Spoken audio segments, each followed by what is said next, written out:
Hello students आज का हमारा टॉपिक होगा पृथ्वीराज चौहान का परिचय। तो पृथ्वीराज चौहान की बात करें तो अपने पृथ्वीराज चौहान को पृथ्वीराज तृतीय के नाम से भी जानते हैं। किस नाम से? पृथ्वीराज तृतीय के नाम से भी इसे जाना जाता है, यानी जाना जाता है। इसके अलावा इतिहास की बात करें तो इतिहास में ये राय पिथौरा के नाम से भी प्रसिद्ध है। किस नाम से? राय पिथौरा के नाम से प्रसिद्ध है। इतिहास में पृथ्वीराज चौहान राय पिथौरा के नाम से भी प्रसिद्ध है।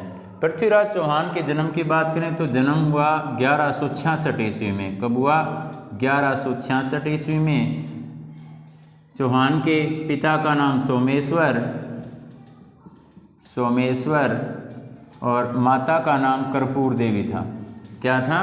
कर्पूर देवी था। कर्पूर देवी था। अगर अपने बात करें चौहान के राज सिंहासन की तो 11 वर्ष की आयु में सोमेश्वर की मृत्यु के बाद 1177 ईस्वी में, कब? 1177 ईस्वी में पृथ्वीराज चौहान गद्दी पर बैठा। कब बैठा? तो 1177 ईस्वी में पृथ्वीराज चौहान गद्दी पर बैठा। जब पृथ्वीराज चौहान गद्दी पर बैठा उस समय पृथ्वीराज चौहान अल्पायु था। अल्पायु होने के कारण ही कर्पूर देवी ने जो कर्पूर देवी इसकी माता थी वो खुद एक राजनीतिज्ञ औरत थी, कुशल राजनीतिज्ञ औरत थी। और कर्पूर देवी ने 2 व्यक्तियों के नियंत्रण में इसका जो राज्य था वह सुचारू रूप से संभाल रखा था। प्रधानमंत्री कदम्बवास और सेनापति भुवनमल की सहायता से। कौन कौन थे? प्रधानमंत्री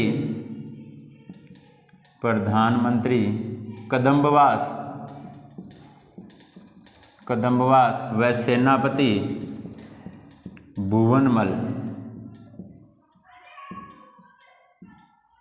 जब पृथ्वीराज चौहान गद्दी पर बैठा उस समय वह अल्पायु था। इसी कारण कर्पूर देवी ने इसके सारे संरक्षण की जो जिम्मेदारी थी या राज्य संभालने की जिम्मेदारी प्रधानमंत्री कदम्बवास और सेनापति भुवनमल के हाथों में दे रखी थी। क्योंकि कर्पूर देवी खुद क्या थी? एक कुशल राजनीतिज्ञ औरत थी। इसी कारण उन्होंने ये जो दायित्व था यह प्रधानमंत्री कदम्बवास और सेनापति भुवनमल के हाथों में दिया था। 1 वर्ष पश्चात ही, कब? 1178 ईस्वी में। 1 वर्ष पश्चात ही राज्य की संपूर्ण बागडोर पृथ्वीराज चौहान ने अपने हाथों में ले ली थी।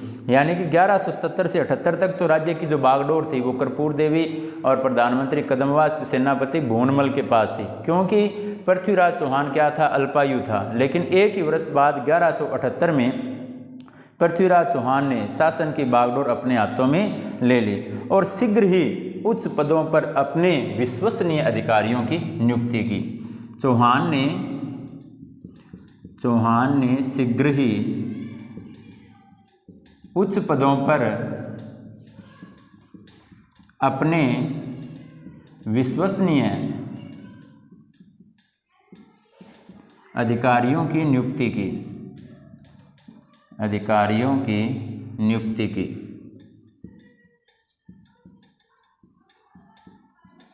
देखो, चौहान गद्दी पर 1177 में बैठा, 1178 में इसने राज्य की संपूर्ण बागडोर अपने हाथों में ले ली और उच्च पदों पर अपने विश्वसनीय अधिकारियों की नियुक्ति की थी। और एक नीति जो थी इसने अपनाई थी, विजय नीति का क्रियान्वयन किया था इसने। इतिहासकार गोपीनाथ शर्मा के अनुसार इस विजय नीति के 3 पक्ष थे। अगर बात करें पृथ्वीराज चौहान ने कौन सी नीति अपनाई थी तो विजय नीति अपनाई थी। कौन सी नीति? विजय नीति। विजय नीति के बारे में देखो, इसके 3 पक्ष बताता है। कौन बताता है? इतिहासकार गोपीनाथ शर्मा। कौन बताता है? इतिहासकार गोपीनाथ शर्मा। गोपीनाथ शर्मा क्या करता है? इस विजय नीति के 3 पक्ष बताता है। देखो, 3 पक्ष कौन कौन से हैं? सबसे पहला इसके अंतर्गत स्वजनों के विरोध से मुक्ति पाना। कौन सा है? स्वजनों के विरोध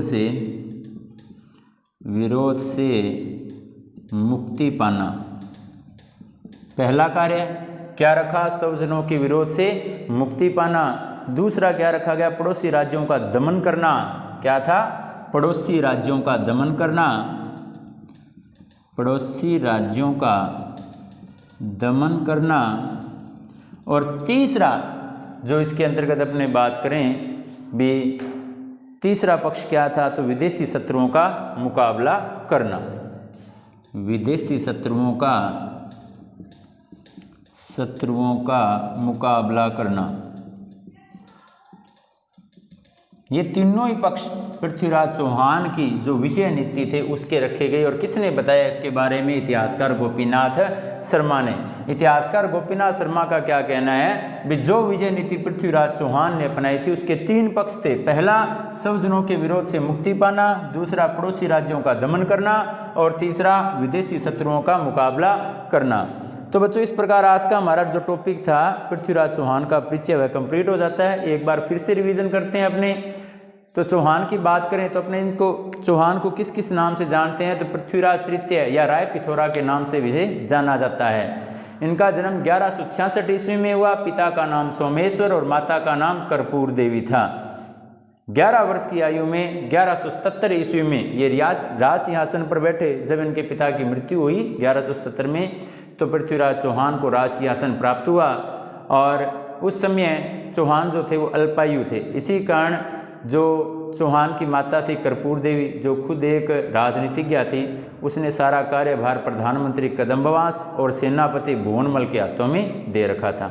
लेकिन 1 वर्ष बाद 1178 में चौहान ने सारा कार्यभार अपने हाथों में ले लिया। और सबसे पहले चौहान ने उच्च पदों पर अपने विश्वसनीय अधिकारियों की नियुक्ति की थी। और चौहान ने एक नीति अपनाई, विजय नीति, जिसके गोपीनाथ शर्मा ने 3 पक्ष बताए। पहला, स्वजनों के विरोध से मुक्ति पाना, दूसरा पड़ोसी राज्यों का दमन करना, और तीसरा विदेशी शत्रुओं का मुकाबला करना। तो इस प्रकार बच्चों आज का हमारा टॉपिक जो था पृथ्वीराज चौहान का परिचय वह कंप्लीट हुआ। आप इस टॉपिक को लर्न करें और अपने नोटबुक में नोट करें। थैंक यू बच्चों।